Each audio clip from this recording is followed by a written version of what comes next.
Welcome to the TomorrowZone Catalyst Podcast. I'm your host, Deborah Reuben, and today we are mixing it up a bit. We're going to dive into the future of client engagement, AI-powered business growth, and the intersection of technology and human connection.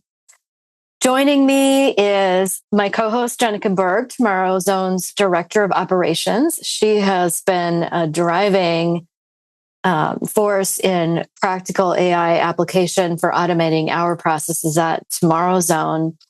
And our guest is the incredible Amy Yamada, founder of BotLeads.ai, IdealClient.ai, and Powerhouse AI.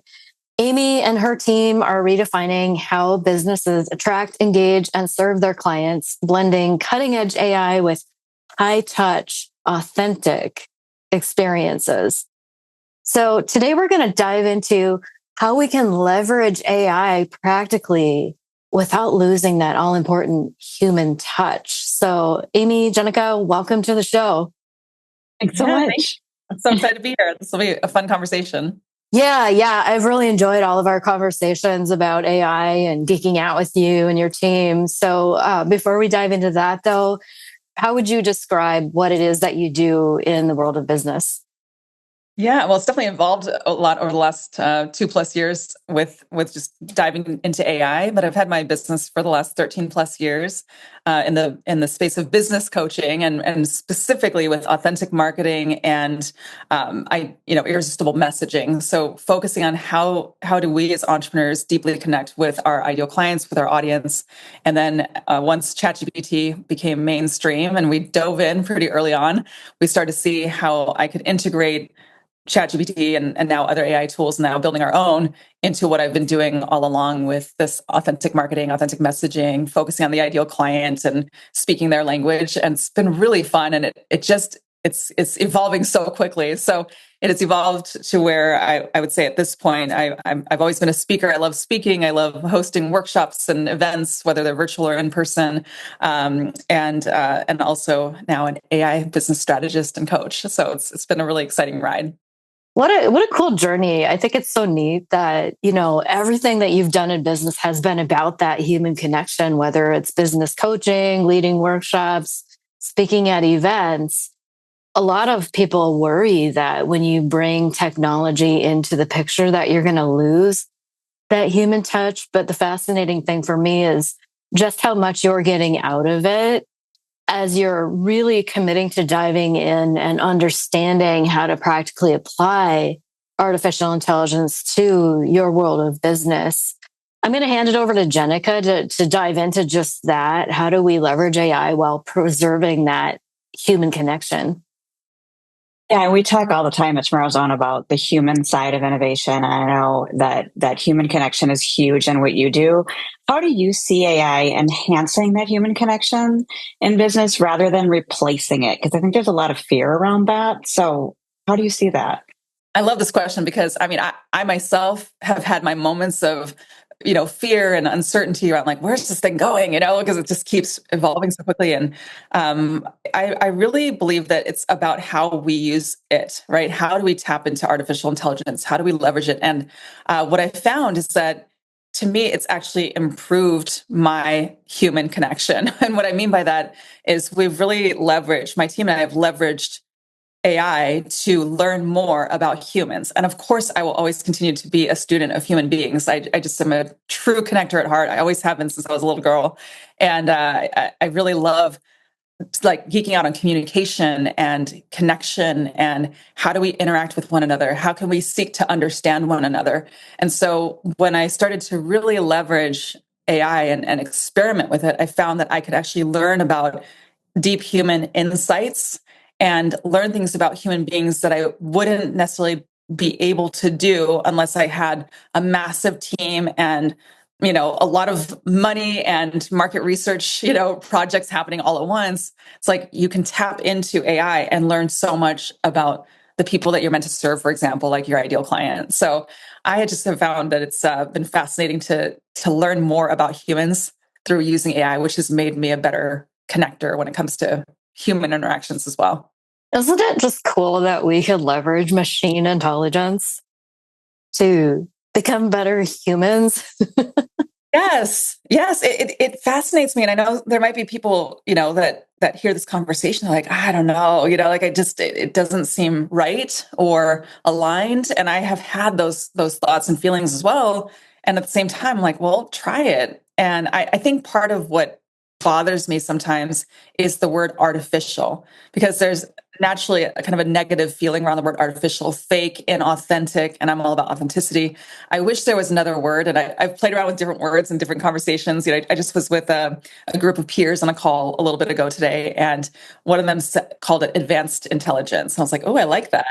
And what I like to think of, really not even worrying about the A and the I, is really around collaborative intelligence, because I found that the more I have tapped into AI in the different ways that I have done it, the more I felt like, wow, this is a collaboration. It's not here to replace a person. It's adding another layer of collaboration to what I'm already doing. It's enhancing what I'm doing. It's improving. It's accelerating. It's giving me more access to information and insights that I would not normally have at my fingertips. So I just think it's really cool that we do have that access, and that it is helping me learn about humans as well as the advanced intelligence, right? It's incredible. Mm-hmm. Well, you mentioned something really important, knowing your ideal client. And I think that's really important. And one of the things I hear, especially, we do a lot of work in the equipment finance and leasing industry. And I hear from people that are doing business development that they're concerned about using technology too much, because they'll lose that authenticity or lose that customer touch. But I've had some experience with some of your tools, especially the IdealClient.ai platform, and it has definitely been helping us in our work. What are some of the biggest misconceptions that you've seen that businesses might have about their ideal client? And how can AI help reveal insights that they might be missing about their ideal client? Yeah, great question. So some of the misconceptions I would say is that there's a lot of skepticism around, like, how can it know enough about the human beings that I serve? Like, it's not human, and I already know my client, or I already know who they are and what they're about. And or there's some people who, of course, struggle with that as well. But there's those who really feel confident, and I'm one of those people who has felt very confident in how I market to and message to and call for my ideal client. And I'm grateful that I checked my ego at the door as we started to experiment and build the ideal client handbook, because I have seen my own messaging gaps. I've learned more about the people that I serve from leveraging AI and using this tool to understand the psychology of my ideal client, some of the fears and frustrations that they have. They're not as obvious as the ones that I had been familiar with. And so for those who have just been, have had those misconceptions, or have had people say like, oh, you can't trust it, or it's not going to be accurate. Well, it's just like any other tool. It's about knowing how to use it and knowing what tools to use to gain those insights. So, well, what I found fascinating was when we started to experiment on building this ideal client handbook tool, was that just by asking, these few questions, what is your purpose and what's your desired outcome or transformation for your ideal client, depending on what it is that you do, and then describing your business. And then you press submit, and it goes into this production queue behind the scenes, and it goes through our AI prompt sequence in essence. And then it emails you this about a 40-page document on the deepest insights on your ideal client. And I remember a colleague of mine, his name is Charles, he said, Amy, I admit to you, I was a little skeptical because I was only answering these 3 questions. And he said, I remember thinking, how could it possibly give me accurate and deep insights about my ideal client just based on such little information? And I smiled and I said, I get it. I would be skeptical too. However, he said, once he generated this ideal client handbook, this report, he said, it is frighteningly accurate. And there were things that I just didn't know about my ideal client until I read the report. And that's been a lot of the feedback that we've received. And what's been neat on the back end with how AI works is that every answer is building upon the last answer. So there's this like beautiful cascade effect that's happening where the intelligence is tapping into even more intelligence. So it's learning from itself. And so that's how it's able to provide those deep insights. So I just have found it fascinating. And then once you have a tool like this, or I know there's a lot of other great tools out there, then you can leverage it by using it as an AI input and training whatever platform you're using, saying, this is who my ideal client is on the deepest level. Now let's brainstorm ideas, or now let's come up with a plan to attract them, or now let's come up with the ideal customer journey. So it's been fascinating.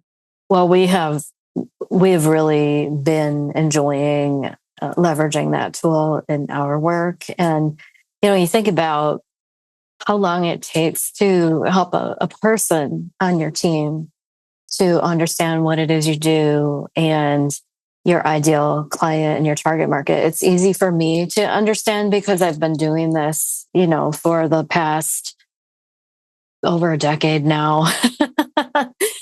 But, as we bring new team members in to the team, how do we help them get up to speed with that quickly? And then when you're collaborating with AI is just like another team member. And so we've gotten a lot of use out of leveraging the Ideal Client Handbook tool to train our AI tools to rapidly understand who we are, what we do, but also like how what we do appeals to who we want to help. And Jennica has actually been really doing a lot with it. Jennica, I was wondering if you could just share a bit about the experience that you've been having leveraging the Ideal Client Handbook and some of the tools that you've been building at TomorrowZone.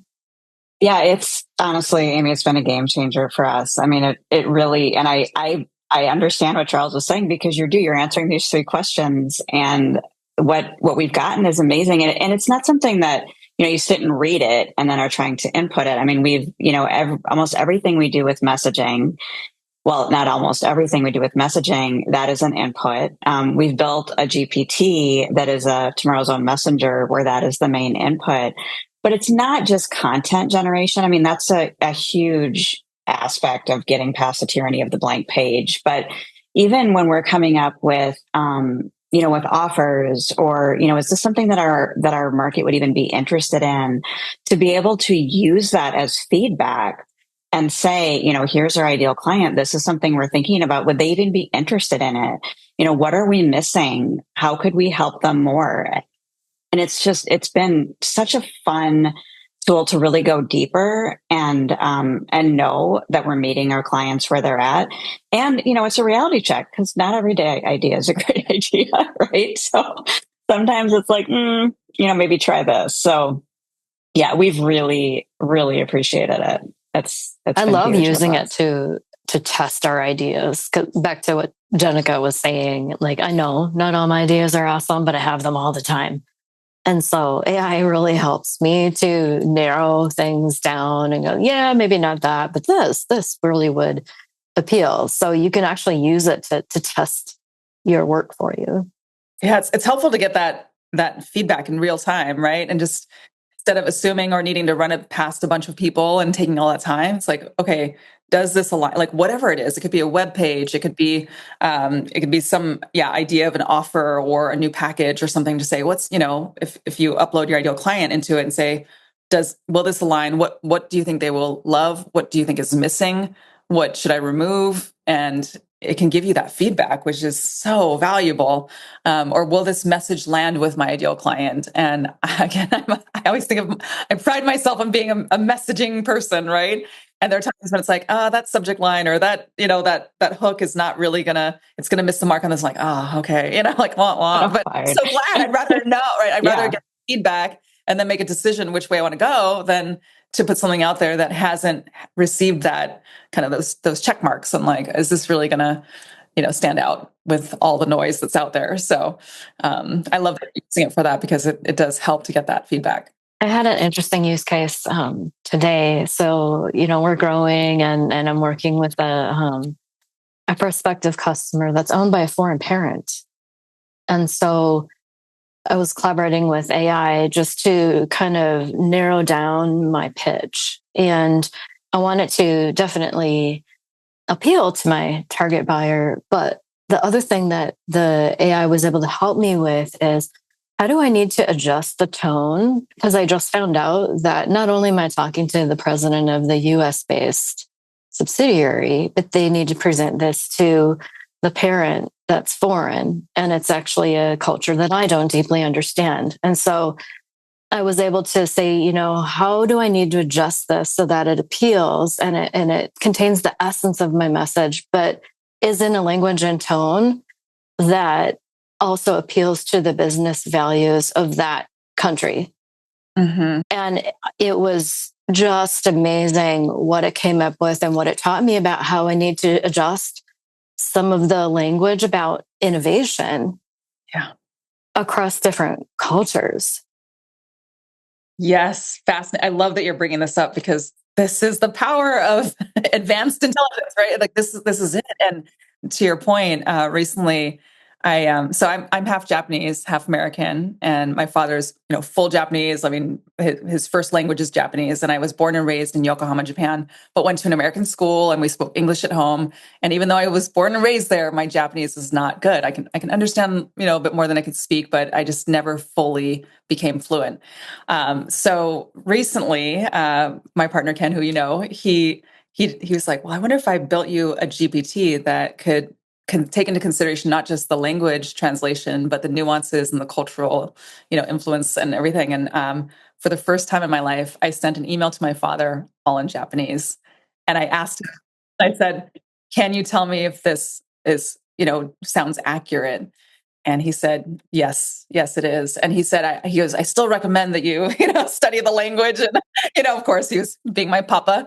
But it was really special to be able to send that to him because for my father's whole life, like not his whole life, but for many, many years, being married to an American woman and having kids that for the most part spoke English. My oldest brother does speak a bit of Japanese, but he has always needed to, in his brain, translate to English all the time and take into consideration the cultural elements and certain words that don't have a perfect translation. And so he's always been a bit self-conscious about his English speaking capabilities. And I'm like, well, you're the one speaking in your second language. I'm the lazy one not speaking Japanese.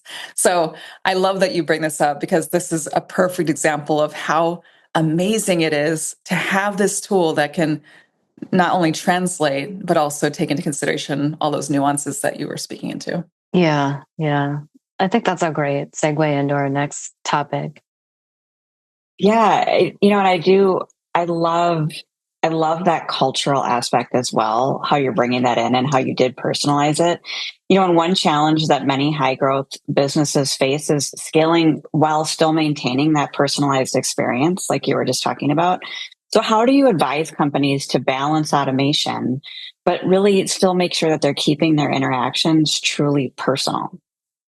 Yeah, I mean, how much time do we have? I know, right? I mean, what we've really focused on is like we try to simplifying it by bringing it down to basic communication. Basic communication means there's a sender and there's a receiver, and we've got to take into consideration both sides. So if I'm sending an email to my ideal client, then it's not just about my authentic voice, even though that's very important to me, but it's also about who is my ideal client, what is the language they speak, even if it's not a different language, but what are the words that they use, what are the things that they think about, what are their vulnerabilities. And so if I'm able to tap into AI and train it properly on my authentic voice, my point of view, what I'm about, as well as who is my ideal client, who is it that I'm sending this message to, whether it's through an email or a social media post or a landing page or what have you, then I can train it to make sure that it is representing me and it's also taking a stand for the ideal client. And this is the stuff I really geek out on, not just with AI, but in life. It's about deep human connection and communication. So the other thing I love about AI is that I believe that if we let it, it can make us better communicators because not only are we leveraging it necessarily to communicate with other human beings, but we also get to learn how to communicate clearly with AI so that it knows what are we doing here. So I just think that we can definitely maintain that personal touch and that humanity if we know how to work with it. That's why I like the phrase collaborative intelligence to really make sure that we don't lose that human touch. I love that example because it circles back to what we started with, that there really is this misconception that it's an either or. Like either I can be a human or I can use technology. And these new tools, we can use them to really help us go deeper and communicate better and more effectively. And you're doing such a great job with that. So I love that story. So Amy, where can our listeners learn more about you? Where can they find you? Yeah, well, they can, I have my website at amyyamada.com. And then, of course, we do have our other tools, IdealClient.ai, BotLeads.ai. We have an incredible community, Powerhouse AI. And then if really everything's under my name. So for like Instagram or Facebook, you can always just find me under Amy Yamada. And but if you Google my name, you'll find both me as well as a famous Japanese novelist for trashy romance novels, which is not me. Just to clarify. Okay, thanks for clarifying. Yeah, that's really cool. She's very like edgy and whatnot, but good for her. She's not me, and I am not her. Awesome. Amy, there's one last question that I want to ask you, and I've been kind of geeking out on this question now for a few years, asking all sorts of people, of all the things that you could do, what is one thing that leaders can do today to shape a more awesome future? I would say to embrace AI because that is the future, and the future is here already. And I know that I realize that that's the topic of our conversation today, but I think that if we at least keep our eyes wide open on what this is, what it means, and it's really about how can it help you? How can it help you in your business? How can it help you as a leader? How can it help you improve your communication? Then tap into it, experiment with it, figure out how to best use it. I would say just embrace AI. Love it. It's so inspiring. Amy, it has been just so wonderful collaborating with you. And we've really enjoyed whenever we can tap into your Powerhouse AI community. That's been awesome. I just, I want to thank you for joining and sharing your wisdom with us today. Absolutely. Thanks for having me. It's been so fun. As always, thank you for tuning in to the TomorrowZone Catalyst Podcast. If you found this episode valuable, we encourage you to subscribe, share it with some friends. And until next time, stay curious and choose to make awesome happen.